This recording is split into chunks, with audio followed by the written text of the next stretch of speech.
Salut les investisseurs malins, j'espère que tu vas bien. Je m'appelle Gabriel Jarosson, aujourd'hui je vais te parler de comment économiser les 10 000 € dont tu as besoin pour entrer dans le club privé Léonis.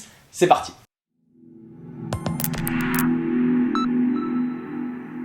Alors pour commencer, je tiens à te dire que le club privé Léonis Investissement donc, s'adresse aux personnes qui souhaitent investir au minimum 10 000 € par an dans les startups. Et donc si tu n'as pas 10 000 €, peut-être qu'au moment où tu atteins 10 000 € d'économie, il faut peut-être pas forcément tout mettre dans les startups immédiatement, premièrement. Deuxièmement, je te précise que le club Léonis Investissement et cette vidéo YouTube, j'ai pas pour but fondamentalement de tirer des gens vers le haut pour les faire entrer dans le club en leur donnant ce que je vais faire quand même dans cette vidéo, mais le but c'est pas d'aller chercher des gens qui n'ont pas les moyens et de les aider à avoir les moyens. Le but c'est qu'il y a plein de gens qui ont les moyens d'investir et c'est plutôt à ces gens-là que je m'adresse dans ma communication, y compris dans ces vidéos YouTube en général. Pour autant, je sais qu'il y a plein de gens qui regardent ces vidéos et qui me contactent, qui voudraient rejoindre le club, qui trouvent ça chouette ce que je fais, et évidemment c'est toujours agréable d'entendre ça, mais qui n'ont pas tout simplement les moyens, les 10 000 € minimum pour rejoindre le club, et qui souhaitent le faire mais ne peuvent pas, et donc je voulais quand même faire cette vidéo pour essayer de donner quelques pistes pour les aider, et donc bah voilà, ce sera une tentative intéressante. Alors, la première chose que je tiens à te dire, c'est que moi je demande aux membres qui rejoignent le club d'avoir 10 000 € à investir durant les 12 mois où ils sont dans le club. L'adhésion elle dure 1 an, elle est renouvelable ou pas, c'est toi qui choisis, et je te demande d'investir les 10 000 € sur cette période-là, donc t'es pas forcément obligé d'avoir les 10 000 € à l'instant T, au moment où tu rentres. Si tu sais que tu es capable de mettre, je sais pas, par exemple 1 000 € de côté par mois, eh bien, effectivement, même si tu les as pas les 10 000 € à l'instant T, bah sur les 12 mois, tu vas mettre 12 000 € de côté et donc tu auras largement assez pour pouvoir investir les 10 000. Donc ça, c'est une première chose. Maintenant, effectivement, 10 000 €, bon, effectivement, tout dépend combien tu es capable de mettre de côté tous les mois. Si, bien sûr, tu arrives à mettre 1 000 € de côté par mois, eh bien en 10 mois, tu auras assez et tu pourras effectivement à ce moment-là rejoindre le club, disons en 1 an. Alors 1 000 € évidemment de côté par mois, c'est plutôt beaucoup pour la plupart des gens, ça dépend bien sûr, il y a des gens pour qui c'est rien, des gens qui ont cette chance-là, mais il y a des gens pour qui c'est plutôt beaucoup. Et donc peut-être que l'objectif que tu peux te fixer, c'est d'atteindre 500 € par mois à mettre de côté, et dans ce cas-là, ça te prend 20 mois pour atteindre les 10 000 €. Et encore une fois, peut-être que la première année, tu mets de côté donc 5 000 € et tu peux à ce moment-là rejoindre le club, et tu sais que sur l'année qui va venir, tu mettras de côté les 5 000 € restants qui vont te permettre de rejoindre le club. Donc même si ça te prend 2 ans d'économiser les 10 000 avec 500 € par mois, tu peux rejoindre le club au bout d'1 an. Ok ? Alors, comment faire ? Voilà quelques pistes très simples. C'est des choses dont j'ai déjà parlé sur YouTube dans d'autres vidéos dédiées, mais encore une fois, je voulais voilà, te donner quelques pistes. La première chose, très classique, c'est de réduire tes dépenses, tout simplement. Des choses toutes bêtes, mais t'as pas forcément besoin d'aller au resto tous les week-ends. Tu peux cuisiner à la maison, c'est beaucoup moins cher. T'as pas forcément besoin de te payer cette bouteille de vodka en boîte à 2 h du matin à 150 €. Même si tu t'amuses bien avec tes potes, tu peux aussi t'amuser sans claquer 150 balles en boîte dans une bouteille.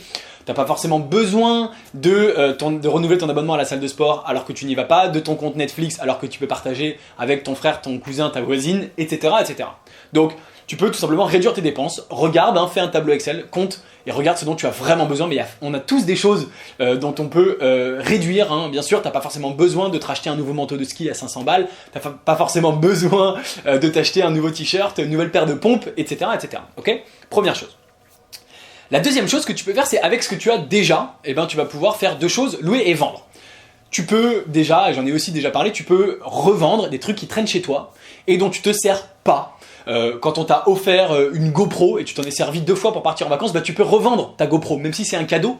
Les gens qui te l'ont offert seront peut-être très contents de dire si tu t'en sers pas de ta GoPro mais que ça va te permettre de rejoindre un club d'investissement qui lui t'intéresse, ils seront tout à fait contents. Tu peux revendre toutes tes fringues. On a tous trop de fringues, toi, moi, tout le monde. Il y a une espèce de... avec H&M, Zara, etc. On a tous des espèces de...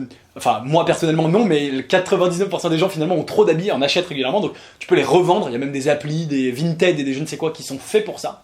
Donc tu peux revendre tout ce qui traîne chez toi et que tu n'as pas utilisé. Tu peux revendre tes skis, tu peux revendre ton vieil ordinateur qui traîne ou ton vieil iPhone que tu avais gardé en secours, etc., etc. Ou encore une fois, la GoPro qu'on t'a offert pour ton anniversaire et dont tu t'es jamais servi, c'est vraiment un bon exemple.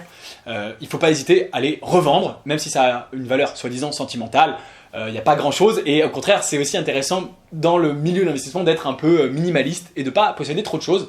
Ça t'aidera à concevoir le monde différemment et à pas être trop encombré chez toi, ok ?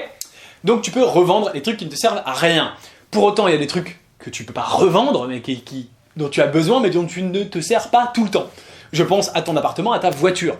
Quand tu es en déplacement, quand tu es en vacances, en voyage, eh bien tu peux très facilement louer ton appartement sur Airbnb. Tout simplement, c'est plus facile bien sûr si tu es propriétaire, mais même si tu es locataire, tu peux le faire avec l'accord du propriétaire, qui soit décidera de tout simplement te laisser l'argent que tu gagnes, ou alors de partager avec lui, si c'est ton proprio, mais même en partageant, ça peut être intéressant de gagner un petit peu sur Airbnb, on peut quand même gagner des vraies sommes d'argent. Avec ta voiture, là pour le coup il y a de fortes chances qu'elle t'appartienne, eh bien tu peux louer ta voiture quand tu t'en sers pas sur Drivey ou sur des plateformes comme ça. Et il y a même des sites internet, des plateformes pour effectivement louer des choses dont tu ne te sers pas souvent, ta GoPro, ton appareil photo, que sais-je. Et bien tout ce matériel électronique ou etc. cher, tu peux éventuellement le louer quand tu t'en sers pas. Même je sais pas, ton mixeur, ton robot cuiseur ou ton machin, tout ça, si c'est des trucs, tu t'en sers pas du tout, tu les vends, tu t'en sers mais une fois par an, ton appareil à raclette ou je ne sais quoi, tu les loues, ok ?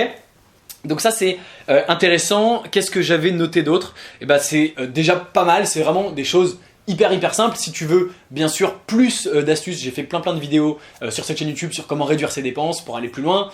Bien sûr, pour terminer, forcément, tu peux créer un side business. Alors c'est pas forcément de l'entrepreneuriat, tu peux donner des cours particuliers le soir ou sur internet, hein, avec le confinement et la visio, tu peux donner des cours de guitare, de couture, de je ne sais quoi, qui te permettent d'économiser un petit peu d'argent et de mettre de l'argent de côté. Voilà, j'espère que ça t'aidera à mettre les 10 000 € de côté pour rejoindre le club Léonis. Si c'est le cas, si tu veux relever le défi, dis-le moi en commentaire et puis on verra combien de temps ça te prend voilà, pour effectivement faire partie du club.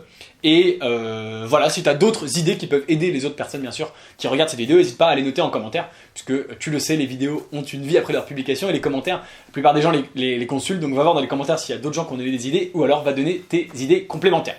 Merci d'avoir regardé la vidéo jusqu'au bout, si elle t'a plu, bien sûr, aime-la, partage-la, et moi je te dis à très bientôt pour une prochaine vidéo. Ciao.